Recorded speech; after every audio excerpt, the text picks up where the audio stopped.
Hello students, आज के इस वीडियो में हम पढ़ने वाले हैं एक्सरे क्रिस्टलोग्राफी के बारे में। लास्ट वीडियो में हमने पढ़ा था कि कितने टाइप के एक्सरे होती हैं, x ray diffraction, x ray absorption.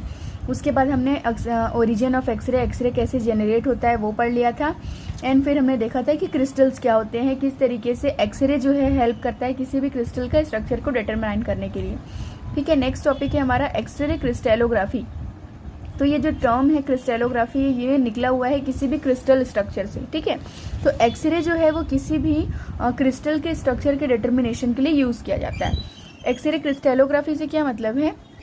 X ray crystallography is performed only in crystal. ठीक है, ये टेक्निक सिर्फ और सिर्फ क्रिस्टल पे परफॉर्म की जाती है। अब आप एक एग्जांपल देख सकते हो कि ये एक रूबिक क्यूब जैसा स्ट्रक्चर है। ठीक है, तो क्रिस्टल का स्ट्रक्चर कैसा होता है मैंने बताया था कि एक क्रिस्टल अगर है तो उसके अंदर अलग अलग उसी बॉक्स शेप के क्रिस्टल्स प्रेजेंट होते हैं। ठीक है, तो ये जो है क्रिस्टल, अगर ये क्रिस्टल का स्ट्रक्चर मुझे डिटरमाइन करना है तो मैं इसमें से एक्स रेज जब पास करूंगी तो एक स्पेसिफिक पॉइंट पे वो अलग अलग, सबसे पहले तो वो हर क्रिस्टल पे एक्स रेज पड़ेगी। ठीक है, तो हर क्रिस्टल पे जब एक्स रेज पड़ती है उसके बाद क्या होगा, एक स्पेसिफिक कंडीशंस होगी, एक टाइम होगा जिस पे वो एक्सरे पड़ेगी और हमको रिजल्ट फोटोग्राफी प्लेट पे मिलेगा। ठीक है, तो ये कोई क्रिस्टल है, हम एज्यूम करते हैं जैसे कि किसी प्रोटीन का स्ट्रक्चर है, क्रिस्टल स्ट्रक्चर। ठीक है, इसमें हम जब एक्सरे पास किए तो अलग अलग टाइप से एक्सरे जो है वो डिफ्रैक्ट होती है, इसी को हम बोलते हैं डिफ्रैक्टेड स्पॉट। तो डिफ्रैक्टेड स्पॉट में क्या होगा, अलग अलग स्पॉट हमको मिलेगा क्रिस्टल का। जैसे ये क्रिस्टल का स्ट्रक्चर है, उसी को हम अगर देखें तो अलग अलग शेप पे वो रेज जो है वो डिफ्रैक्ट होती हैं। तो इसमें जो बेसिक ये है कि एक्सरे क्रिस्टलोग्राफी किसी भी क्रिस्टल के स्ट्रक्चर के डिटर्मिनेशन के लिए यूज़ किया जाता है। जैसे ये कोई क्रिस्टल है और उसका स्ट्रक्चर है, इसका बेसिक थ्योरी जो क्या है वो हम देख लेते हैं। तो क्या बोल रहा है, x ray crystallography is a technique which is use to determine the 3D image of biological molecules. ठीक है, किसी भी बायोलॉजिकल मॉलिक्यूल्स के 3D इमेज को डिटरमाइन करने के लिए एक्सरे क्रिस्टलोग्राफी यूज़ किया जाता है। अब वो बायोलॉजिकल मॉलिक्यूल्स क्या क्या हो सकते हैं, like protein, DNA, RNA। Why we are using crystal? ठीक है, तो क्या बोल रहा है, द वेवलेंथ ऑफ एक्सरे जैसे कि हमने यूवी में देखा था वेवलेंथ होते थे, वैसे ही एक्सरे का वेवलेंथ कितना होता है, 0.1 to 0.2 nanometre. And distance between the two atoms is 0.1 to 0.3 nanometre. जिससे हम आर्मस्ट्रॉन्ग, अगर हम इसे आर्मस्ट्रॉन्ग में देखेंगे तो वो क्या हो जाएगा, 1 आर्मस्ट्रॉन्ग। ठीक है, तो इस तरीके से अगर आप देख सकते हो किसी भी क्रिस्टल का स्ट्रक्चर के डिटर्मिनेशन के लिए यूज़ किया जाता है एक्सरे क्रिस्टलोग्राफी। नेक्स्ट लाइन है आपका, क्या बोल रहा है, x ray crystallography performed only in crystal we can determine the structure of crystal. ठीक है, हम किसी भी क्रिस्टल के स्ट्रक्चर को डिटरमाइन कर सकते हैं। Crystal compound is made bye, अब देखिए अगर आपका सैंपल है तो ऐसा ज़रूरी तो नहीं है कि कोई भी सैंपल, DNA, RNA जितने भी सैंपल्स हैं वो ऐसा ज़रूरी तो नहीं है कि आपके जो सैंपल हैं वो क्रिस्टल में ही प्रेजेंट हो। ठीक है, क्रिस्टल शेप में आपके सारे सैंपल प्रेजेंट हो ऐसा ज़रूरी नहीं है। तो उसके लिए क्या करना पड़ेगा आपको, जितने भी आप सैंपल, आपका मान लो सॉलिड है, लिक्विड है, गैसियस फॉर्म में है, तो पहले आपको उसको क्रिस्टल में कन्वर्ट करना पड़ेगा। ठीक है, अब अगर आपने देखा होगा कि हमारे पास लिक्विड स्टेट में अगर वाटर होता है, हम उसको अगर कूल करेंगे, फ्रीज़र में फ्रीज़ करने रख देंगे तो वो क्रिस्टल बन जाता है, एक आइस क्यूब क्रिस्टल हो जाता है। वाटर लिक्विड था और उसको हमने फ्रीज़ कर दिया तो वो क्रिस्टल बन गया।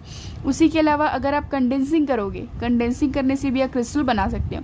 तो अगर मान लो आपका सैंपल क्रिस्टल के फॉर्म में प्रेजेंट नहीं है तो उस कंडीशन पे हम उसे पहले क्रिस्टल में कन्वर्ट करते हैं। ठीक है, crystal compound is made by cooling and condensing the compound that are using to find the structure. ठीक है, जो भी हमारा सैंपल होगा जिसका स्ट्रक्चर हमें फाइंड आउट करना है उसे हम कूलिंग और कंडेंसिंग करके क्रिस्टल बनाएंगे। प्रोटीन जैसे है, प्रोटीन के मॉलिक्यूल्स जो हैं डिफरेंट उसके स्ट्रक्चर होते हैं। तो हम पहले क्या करेंगे, प्रोटीन के, अगर हमारा सैंपल प्रोटीन है तो उसको हम पहले क्या करेंगे, एक डिफाइनाइट स्ट्रक्चर, एक फिक्स्ड फॉर्म में या तो कूल या कंडेंस करके हम उसे एक फिक्स्ड फॉर्म देंगे। ठीक है, नेक्स्ट आपका आ जाता है, this crystal will diffract in any specific angle and diffraction is depend on the different types of molecules. ठीक है, जो ये क्रिस्टल हैं ये अलग अलग रेज में डिफ्रैक्ट होते हैं। मैंने बताया था अगर मान लो ये प्रोटीन का स्ट्रक्चर है तो अलग अलग रेज में डिफ्रैक्ट होती है। ये डिपेंड करता है वो कौन सी रेज में डिफ्रैक्ट हो रही है, किस पोजीशन पे जा रही है, इट्स डिपेंड कि आपका सैंपल क्या है।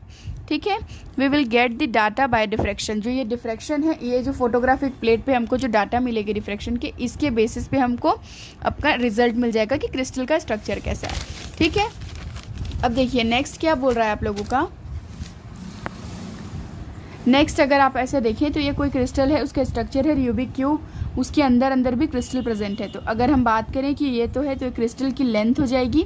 इसके अलावा ये क्रिस्टल की किसी भी क्रिस्टल की हाइट है, और हम के को कांस्टेंट पे ले सकते हैं। ठीक है, ये यूनिट सेल का एक एग्जांपल है। अब देखिए इसकी थ्योरी क्या बोल रही है।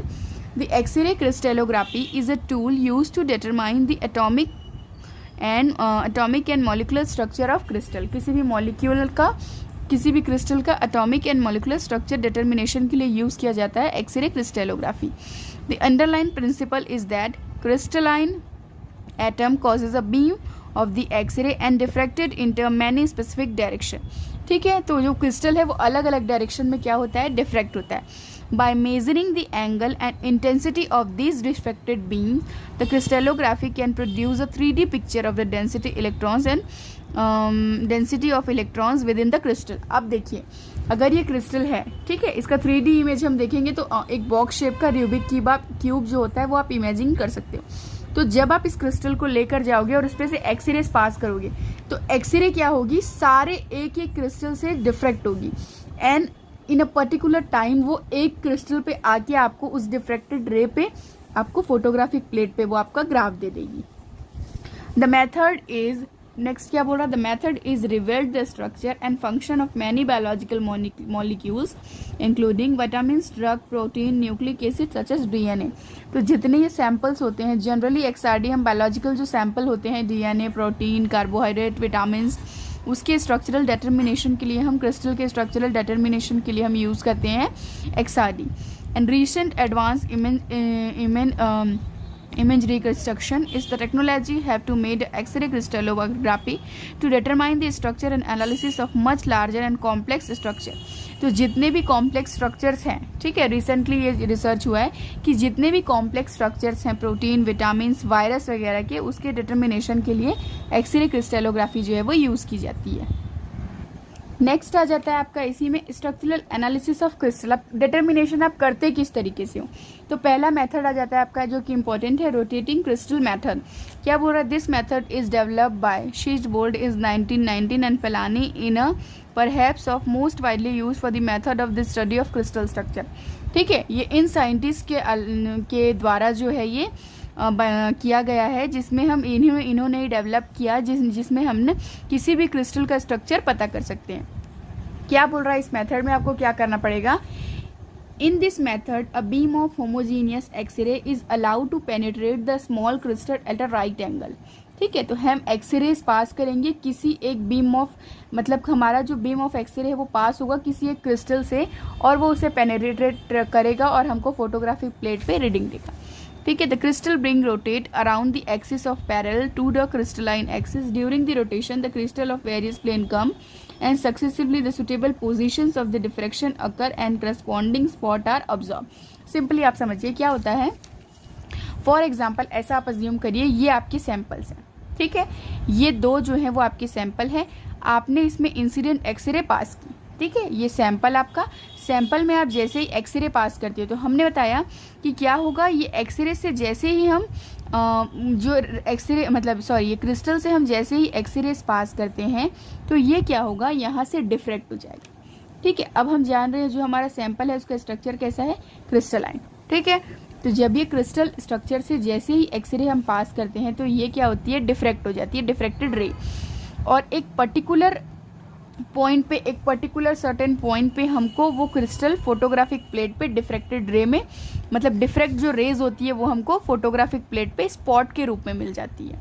ठीक है, तो ये जो हमका है कि हमारा ये क्या कहने का मतलब है कि जैसे ही यहाँ से एक्सरेज आएंगी, इंसिडेंट एक्सरे, वो तुरंत क्या होगी, यहाँ से डिफ्रैक्ट हो जाएगी। तो इसी को हम कहते हैं डिफ्रैक्टेड रे, और ये डिफ्रैक्टेड रे ही हमको स्पॉट के रूप में हमको मिलती है। ठीक है, जैसे आप इसको समझिए, इसका इंस्ट्रूमेंटेशन क्या है, क्या बोल रहा है, इन this method the single crystal specimen is rotate in about fixed axis with the help of electric motor.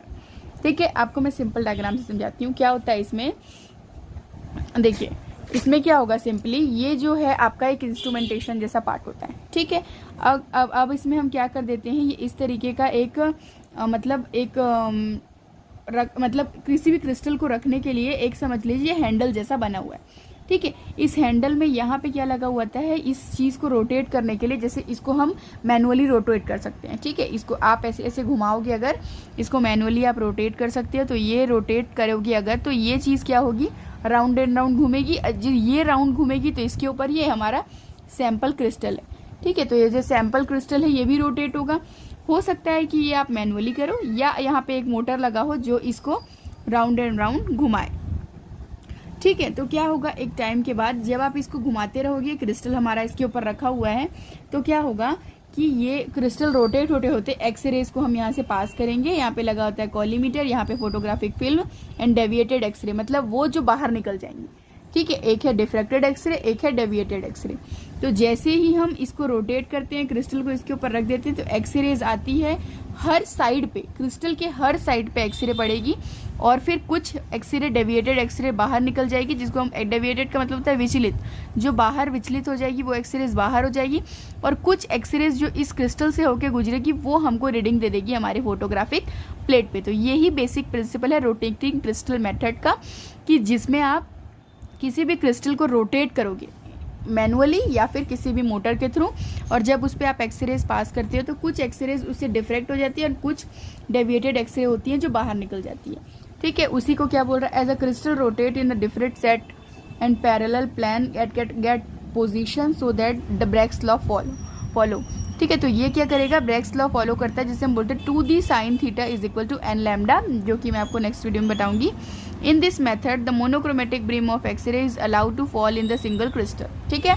तो वही चीज़, मोनोक्रोमेटिक जो बीम है एक्सरे का, वो अलाउ होता है किसी भी क्रिस्टल पे पड़ने के लिए। And the beam of X ray आज made up of monochromatic filter, तो जो एक्सरे की बीम है वो मोनोक्रोमेटिक फिल्टर से बनी होती है। तो ये बेसिक सिंपल डायग्राम था रोटेटिंग क्रिस्टल मेथड का, जिसके थ्रू हम किसी भी क्रिस्टल का स्ट्रक्चर पता कर लेते हैं। नेक्स्ट वीडियो में हम जो ये 2d sin theta is equal to n lambda Bragg's law है, उसको हम कैसे प्रूव करते हैं वो हम पढ़ेंगे।